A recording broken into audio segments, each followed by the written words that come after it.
las vetas llegaron a ser tan enormes? O, para ser más precisos, ¿por qué las vetas no se diluyeron por los aflujos de arcilla y otras impurezas antes de hacerse más densas? Como escribe McClure, ¿cómo permanecieron las cosas en la Tierra lo suficientemente constantes para que se generaran 60 metros de carbón? Sin embargo, el origen de cualquier tipo de carbón requiere una precisa secuencia de acontecimientos. Si no se pasa por todos ellos, no habrá carbón, explica McClure. Y tener vetas de más de 60 metros de ancho, bajas en impurezas y bajas en sulfuro, es un logro extraordinario.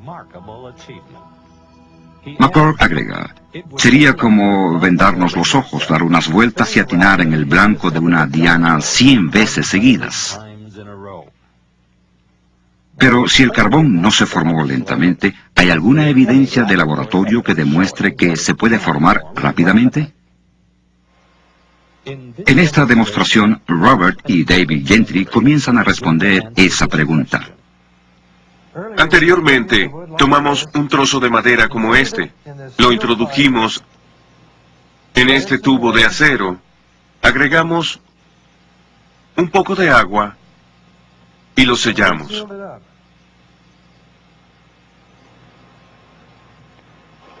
El próximo paso es colocarlo en un horno a más o menos 160 grados centígrados por 2 semanas. Ahora estamos listos para ver los resultados del experimento.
Como podemos observar, esta madera ahora es de color oscuro.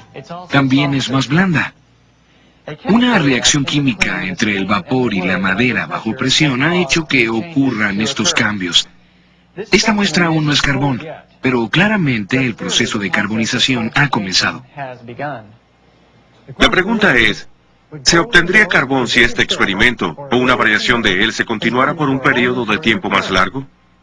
Los científicos del Laboratorio Nacional de Argonne respondieron a esta pregunta en una serie de experimentos realizados en los años 80. Uno de los primeros informes sobre su trabajo apareció en la revista Chemical and Engineering News el 21 de noviembre de 1983. En la página 42 de este número se lee la siguiente cita. Químicos del Laboratorio Nacional de Argonne han tenido éxito en la creación de un tipo de carbón artificial a partir de materiales de aparición natural. El proceso es mucho menos difícil de lo que se pensaba en el pasado que era necesario, y proporciona algunas nuevas ideas sobre la estructura del carbón y cómo alterarla. Tiempo después de que aparecieron los informes publicados en la revista Geoquímica Orgánica, la revista científica inglesa de Ciencias Naturales informó sobre el éxito de sus experimentos. En la página 316 de la edición del 28 de marzo de 1985 se lee lo siguiente. A Winans y sus colegas del Laboratorio Nacional de Argonne les ha tomado menos de un año preparar un carbón sintético caracterizado meticulosamente. El material que produjeron es indistinguible del material real con todas las técnicas que se le han aplicado hasta ahora. Y su síntesis hace surgir muchas preguntas interesantes en la química orgánica. Para comprender sus resultados, notemos primero la estructura básica de la madera. Los dos componentes principales de la madera son celulosa y lignina. Básicamente, la lignina actúa como un agente aglutinante para las fibras de celulosa. Se llevaron a cabo diversas variaciones del experimento de Argonne, pero la fórmula exitosa fue la que combinó lignina y arcilla con calor, aproximadamente a 150 grados centígrados, en ausencia de oxígeno. Durante un periodo de cerca de 8 meses, se produjo carbón artificial. La rapidez con la que puede formarse el carbón cuando el vapor interactúa con la madera bajo presión nos lleva a preguntarnos, ¿puede el vapor o el agua caliente producir también la rápida transformación de la materia orgánica en petróleo? Un artículo titulado Agua, agua en todas partes, publicado en la edición de Noticias Científicas del 20 de febrero de 1993, contesta esta pregunta. Investigadores de Exxon descubrieron que el agua desempeñó un papel fundamental en la formación del petróleo. Los esfuerzos para sintetizar petróleo fallaron hasta que se agregó agua caliente en el recipiente del reactor, que contenía la muestra de roca fuerte. Cuando se hizo esto, se encontró una capa de petróleo en la superficie del agua al final del experimento. Este resultado demuestra que hay una vía alterna para la producción de petróleo en la Tierra, con el agua caliente en un papel más importante. El artículo señaló que este descubrimiento podría acabar con las ideas establecidas acerca de la formación del petróleo. Sin embargo, otros acontecimientos naturales ya están haciendo estragos en las teorías convencionales. Y por si fuera poco, algunos investigadores, uno de ellos de la Universidad Estatal de Oregón, han publicado informes que muestran evidencia de formación de petróleo en la actualidad en la cuenca de Guaymas, en el Golfo de California. Ahora mismo en el Golfo de California, a 1800 metros de profundidad, hay una acumulación de sedimentos orgánicos que se derivan de las algas marinas y otras fuentes orgánicas. Debajo, agua sobrecalentada está siendo empujada por una fuente de calor intenso a través de estos sedimentos. El petróleo se forma con la interacción de sedimentos orgánicos y agua sobrecalentada. Este petróleo hidrotermal de la cuenca de Guaymas prácticamente es indistinguible de los petróleos crudos que se obtienen de los pozos perforados en la Tierra. Las implicaciones de este descubrimiento difícilmente pueden ser desestimadas. La posibilidad que debe ser tomada en cuenta es que el origen de las reservas de petróleo crudo que abundan por el mundo puede explicarse por medio de procesos hidrotermales similares a los que tienen lugar en la cuenca de Guaymas. Pero en vez de una dispersión abierta de petróleo, directamente en el agua del mar, un sistema cerrado podría ser visualizado fácilmente, donde se pueda acumular una reserva de crudo. Existe la posibilidad de que una inundación universal fuera decisiva en la producción de las inmensas reservas de petróleo del Medio Oriente y del resto del mundo. La gran cantidad de vegetación sepultada por este tipo de inundación, mezclada con agua sobrecalentada, similar a la detectada en la cuenca de Guaymas, podría producir petróleo en las cantidades que vemos actualmente. Dependiendo de las condiciones del entierro, la materia orgánica se transformaría en petróleo o en carbón. ¿Existe un modelo de historia de la Tierra que incorpore estas características, que admita la formación de las grandes reservas de petróleo y carbón del mundo en un periodo de tiempo mucho más corto del que se ha pensado anteriormente? ¿Qué hay de un modelo basado en el registro de la historia de la Tierra dado en el Génesis? La Biblia describe que la Tierra comenzó a existir hace cerca de 6.000 años. Una tierra originalmente cubierta de exuberante vegetación, luego devastada por un diluvio universal cerca de 1700 años más tarde. Esta escala temporal, desde luego que concuerda con todos los descubrimientos científicos que he realizado, y es un hecho que el agua una vez cubrió esta tierra. En 1927, Noel Odell descubrió fósiles marinos cerca de la misma cima del monte Everest, montañas que se elevan sobre el agua. Es como la Biblia describe el fin del diluvio universal. De acuerdo con esta descripción, las conchas marinas cerca de la cima del monte Everest nos sorprenden mucho. Y el carbón y el petróleo son el resultado de una rápida devastación y del entierro de exuberante vegetación causados por un diluvio universal. Si es así, ¿qué tal si una inundación universal hubiera causado este rápido enterramiento? La Biblia habla de las fuentes de una grieta grande y profunda, una fuerte referencia a erupciones volcánicas en las cuencas oceánicas antes de la inundación. Esto es significativo, porque recientemente investigadores oceánicos encontraron un área del lecho del Océano Pacífico con más de 1000 volcanes. El área es casi del tamaño del estado de Washington. Estudios adicionales del lecho marino bien pueden producir muchos más descubrimientos, La probabilidad de una extensa actividad volcánica durante el diluvio bíblico nos lleva a pensar en una de las erupciones volcánicas más famosas de los tiempos modernos. El 18 de mayo de 1980, un gigantesco deslizamiento de tierra en el monte St. Helens, Washington, vino acompañado por una explosión equivalente a 20 millones de toneladas de dinamita.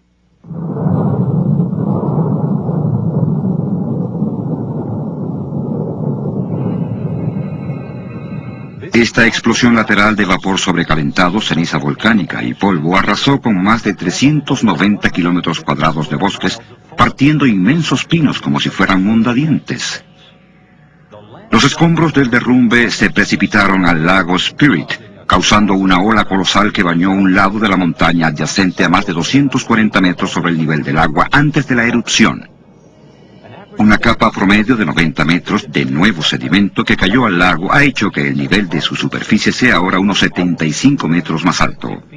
Y un gran número de árboles derribados por la explosión cayeron al lago Spirit, arrastrados por la gigantesca ola.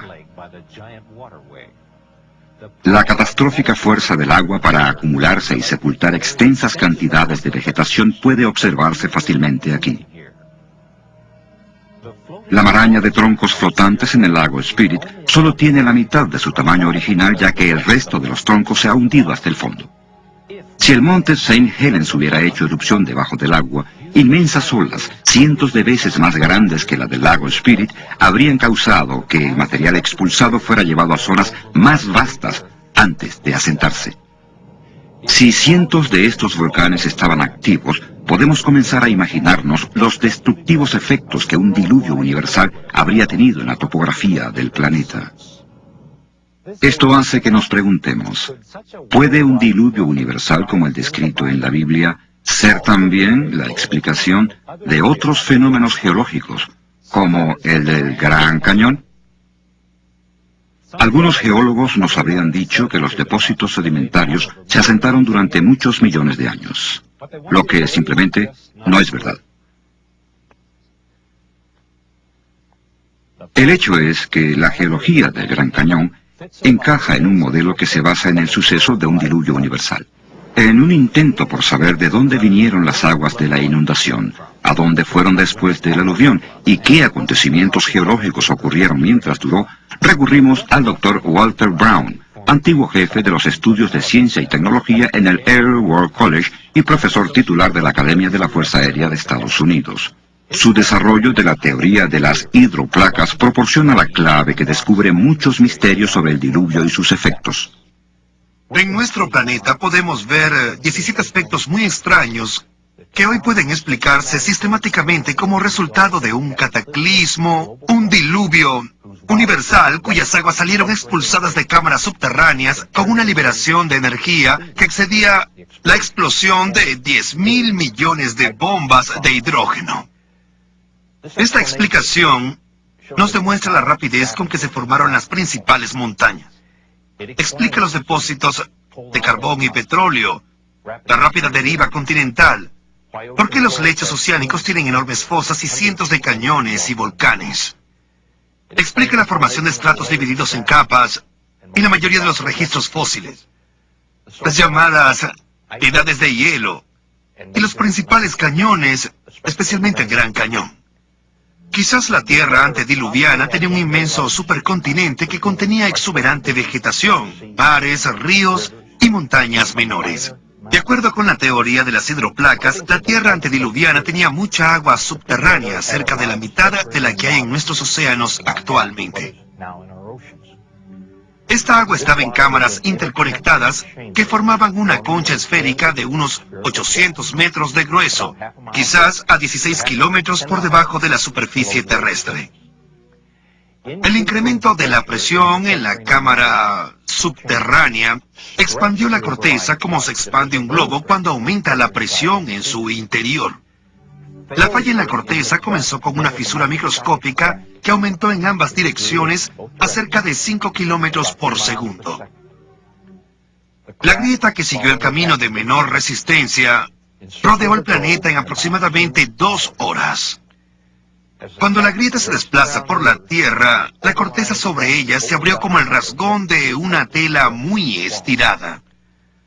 El agua subterránea estaba bajo...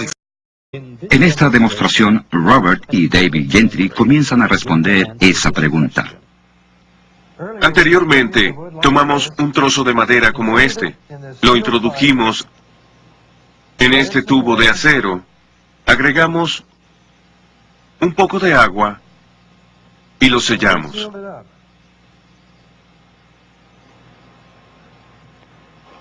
El próximo paso es colocarlo en un horno a más o menos 100...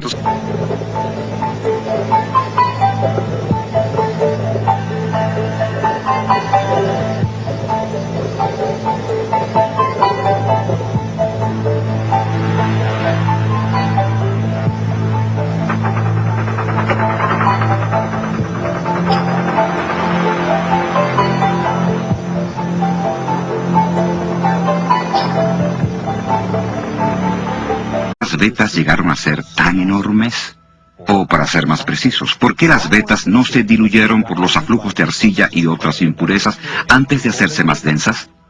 Como escribe McClure, ¿cómo permanecieron las cosas en la Tierra lo suficientemente constantes para que se generaran 60 metros de carbón? Sin embargo, el origen de cualquier tipo de carbón requiere una precisa secuencia de acontecimientos. Si no se pasa por todos ellos, no habrá carbón, explica McClure. Y tener vetas de más de 60 metros de ancho, bajas en impurezas y bajas en sulfuro, es un logro extraordinario. McClure agrega, sería como vendarnos los ojos, dar unas vueltas y atinar en el blanco de una diana 100 veces seguidas. Pero si el carbón no se formó lentamente, ¿hay alguna evidencia de laboratorio que demuestre que se puede formar rápidamente? 60 grados centígrados por 2 semanas. Ahora estamos listos para ver los resultados del experimento.